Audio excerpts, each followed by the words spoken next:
Hey guys, welcome back for another vlog, very short vlog for Working Wisdom Wednesday. Hope you guys have had an awesome week and hopefully your 2019 is off to a great start.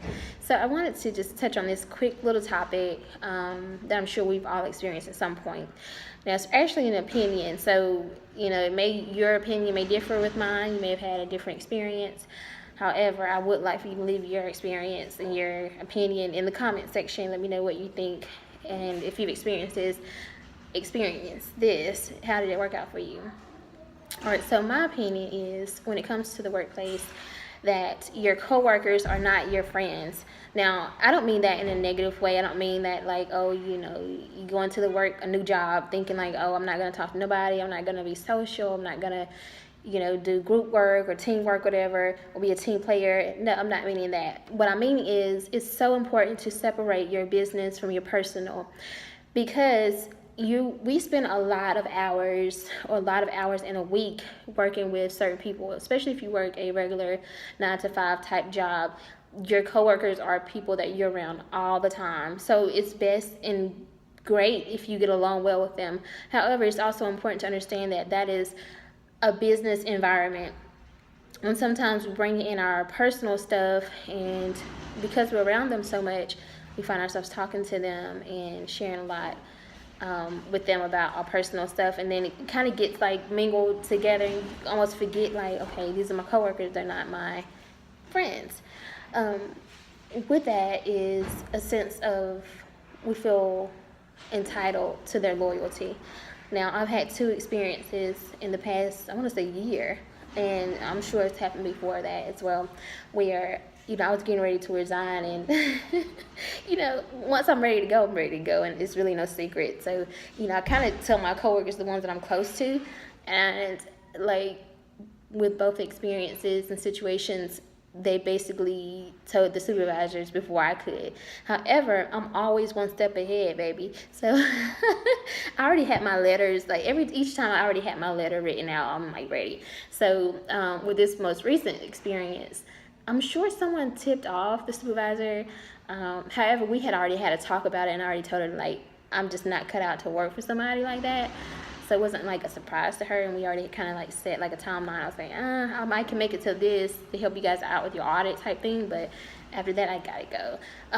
But it was kind of a situation where they thought that, if I'd stay a little bit longer, maybe I'd change my mind, and, I could be maybe the assistant director, that kind of thing. However, nothing was changing for me. I was just trying to live up to my end of the bargain, which was like stay until the audit was over. So after the audit and stuff was over, I told my coworkers, like, my letter's ready. I'm ready. I just need to meet with them and let them know, like, okay, this is the date. And let's come up with a mutual day to be the last day. However, someone, I'm sure, because, anyway, someone tipped them off and let them know, like, I'm ready. I'm really, really ready.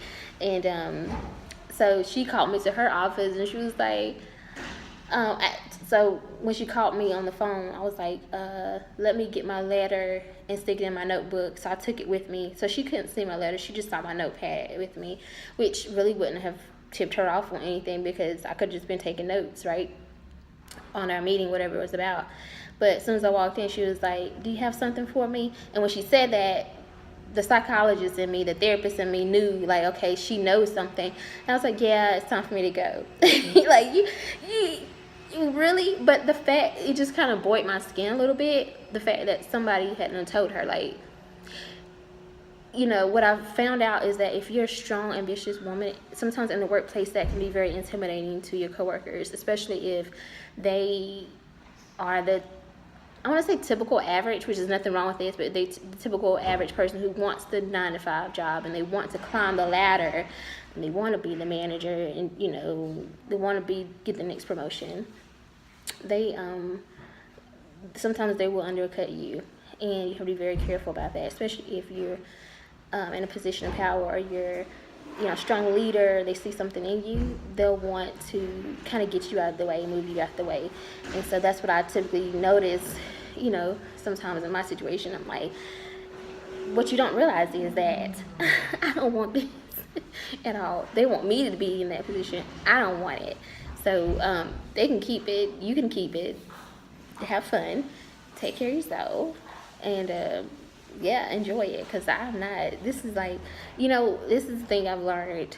And typically if I do get a job, and I'll tell my coworkers, the people that I form a relationship with, I'll let them know I'm just passing through. Don't get attached to me. Don't like, I'm gonna train you. I'm gonna tell you everything I know about this, this job, this field, whatever. But I'm just passing through because I'm a businesswoman at the end of the day. Like, I'm not cut out to be, to work for somebody for the rest of my life. That's not who I am. It's just not who I am. And maybe when I'm like 40, 50, and I'm just like really settled in who I am, and just, maybe I might take a job and just be like, hey, I just want to just do a job. Who knows? But right now, at 30 years old, being the ambitious, determined young woman that I am, and having all the knowledge and experience that I have, I can't. It's just not for me. So, I guess my point today is just be careful, because you never know who you're threatening just by being who you are, just by being a strong, determined, ambitious person, by having goals. When you share that with some coworkers, that intimidates them, especially if they have goals of climbing the ladder in that job or that organization. And sometimes they want to get you out the way. So you just have to be reminded that they're not your friends. They have families and goals and things that they're striving for. And if they got to move you out the way in their own way, then they're going to move you out the way. They're going to do whatever they got to do to undercut you or move you out the way so that they can meet their goals. Maybe they're struggling in their home and they need more income, and there's a position available for a supervisor, and you're next in line, but they know something about you, whatever. They're gonna go talk to the supervisor and tell them so you can get out the way so they can get that raise, because they're moving out of necessity. They're moving out of need. And I get it. Like from a psychological perspective, that makes sense to me. But I know for me, I move different than most people. I don't move in that way. I move out of loyalty.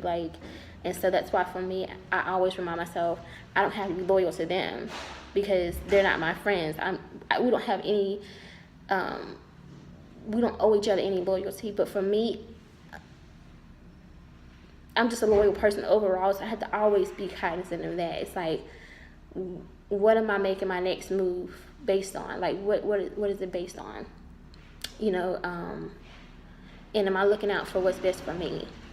And I have to be careful of that, make sure I'm moving what's best for me and my children, because other people around you are going to make those moves based on what's best for them, their husband, their wives, their children, and their career goals. So you got to make sure you're looking out for yourself.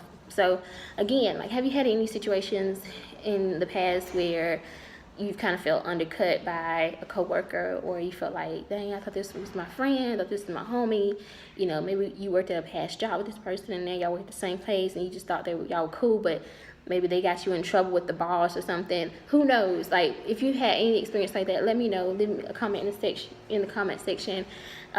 Make sure you subscribe to this channel. I love sharing these little tips and sharing my successes and failures when it comes to working these jobs and business. Make sure you tune in Friday for Freedom Friday, and I'll tell you how my second week 100% self-employed has gone. So excited. It's 2019. Let's get it. I'm excited to be on this journey with you guys, learning, growing, and becoming a better person overall. All right, see you guys next week. Bye.